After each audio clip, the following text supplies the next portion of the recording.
Kasus apa itu? Oke, baik. Kita ketemu lagi dalam bincang santai tentang budaya. Kali ini kita berbicara tentang budaya digital secara khusus dan literasi digital secara umum. Ya.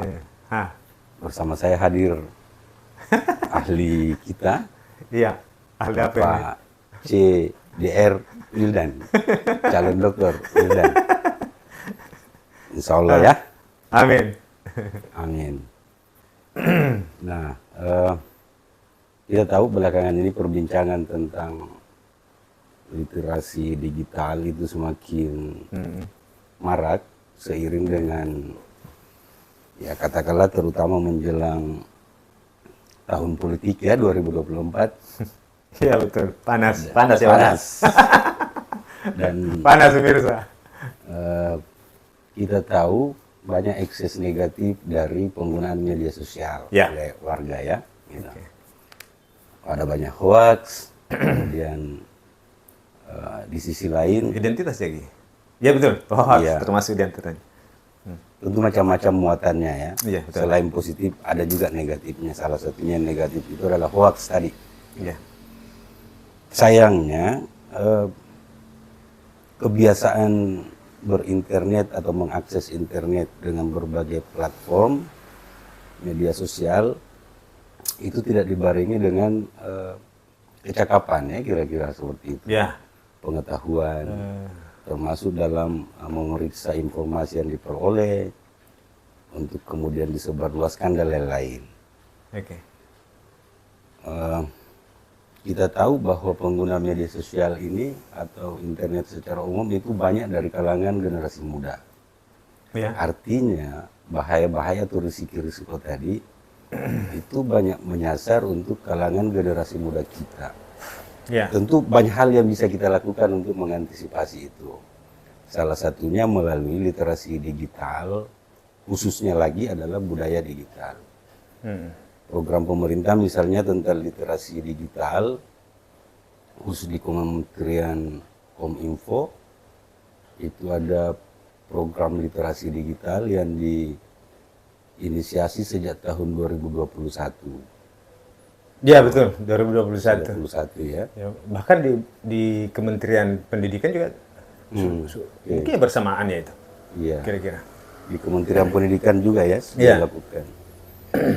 Dengan literasi itu. Pak Wildan ini salah satu akademisi yang diundang oleh Badan Bahasa Maluku Utara ya untuk berbicara tentang apa bisa di Ya, literasi penyediaan buku bacaan untuk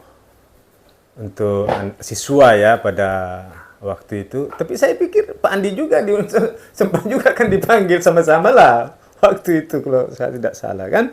Ya. Dan jujur saja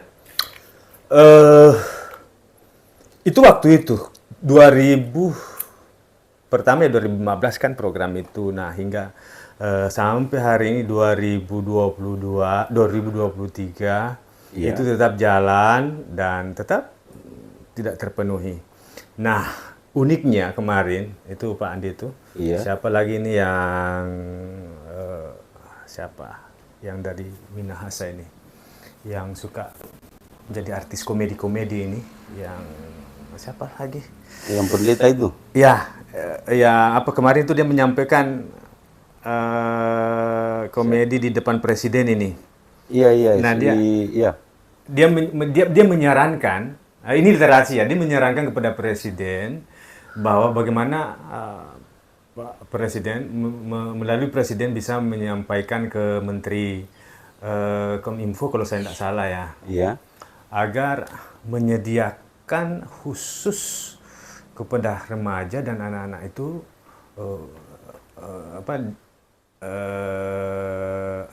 membuat suatu program semacam film atau apalah namanya untuk anak-anak itu, sifatnya digital untuk mengantisipasi soal-soal hoax tadi itu menjelang pemilihan presiden tahun 2024 ini. Nah, itu sangat berbahaya. Nah, saya setuju saran itu ya, karena dari 2015 itu itu coba bayangkan 2015 program literasi digital itu tidak cukup dan bahkan tidak hanya sekian persen barangkali yang sampai kepada remaja itu. Jadi konsumsi film yang diprogramkan itu tidak sampai. Nah sekarang media begitu terbuka, begitu mudahnya dibikin, ya kenapa kita tidak mencoba membuat satu program literasi yang sifatnya digital khusus untuk anak muda atau anak remaja, untuk membangun karakter-karakter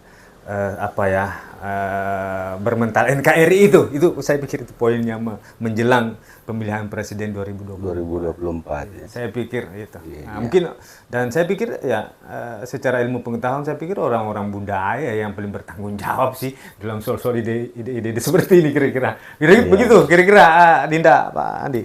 Iya betul. Jadi soalnya butuh kolaborasi butuh sinergi ya dalam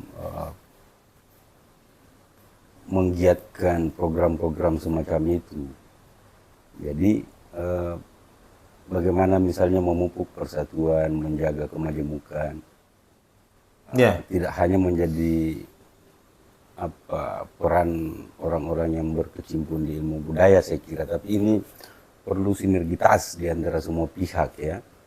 Dari segi teknologinya mungkin kita butuh orang IT. Ya betul. Mungkin ide-ide tentang budayanya dari orang budaya. Ya betul. Dan dari pemerintah tentu perlu dukungan mereka untuk penyebar luasannya secara formal ya dan berjenjang. Oke. Gimana? Jadi kalau kita bangun konsepnya dalam peta konsep atau peta jalan gitu ya, kita katakanlah bentuknya segitiga. Kita butuh penulisnya, ya. Penulis ini maksud saya itu kita butuh, dalam hal ini konsep besarnya adalah budaya ya. Kemudian kita butuh IT-nya, ya. Nah selanjutnya apa yang kita butuh ya menyatukan tadi barang ini, gagasan tadi itu antara teknologi dengan budaya tadi itu menjadi sebuah dokumen digital yang siap dikonsumsi atau dibagikan kepada generasi milenial ini menjelang pemilihan presiden itu. Jadi itu harus disatukan, Pak. Jadi intinya itu menyatukan gagasan-gagasan ini menjadi satu ikatan simpul, lalu kita sama-sama hadir di dalamnya untuk benar-benar bagaimana membuat jadi barang ini gitu. Oke, jadi kita perlu menggarap ide ya. Ya, intinya ide. Bagaimana sebuah ide, kalau misalnya itu adalah sebuah budaya, itu digarap sedemikian rupa dengan melibatkan para ahli atau pegiat-pegiatnya hingga menjadi sebuah produk yang bisa disebarluaskan dan kira-kira bermuatan pendidikan karakter ya. Saya pikir seperti itu ya. Pancasila, Bhinneka Tunggal Ika. Betul. Persatuan dan kesatuan, terutama untuk generasi muda ya. Iya. Jadi intinya itu Pak Andi. Jadi bagaimana tadi itu nilai-nilai budaya itu hadir ya. Bagaimana dari mana ya dimulai, bagaimana bentuknya ya terserah. Tapi intinya kan menghadirkan tadi itu. Karakter tadi itu. Jadi kesimpulannya adalah ada sebuah ide yang harus digarap karena di Maluku Utara khususnya ya. Kita punya banyak potensi. Betul. Coba bayangkan Pak itu. Selama ini kan hampir ya. Saya mengatakan begini, semua orang itu pandai bicara ya, dan itulah yang terjadi selama ini. Si A pandai bicara, si B, si C pandai bicara, katakan dia akan lagi menjadi kelompok-kelompok semua.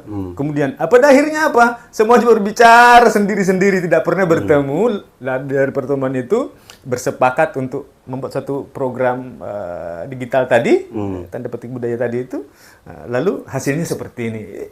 Kalau begitu kata kuncinya adalah kolaborasi. Lah iya, betul. Kolaborasi untuk secara sinergis mengupayakan program-program dalam bentuk karya nyata begitu, di bidang literasi digital.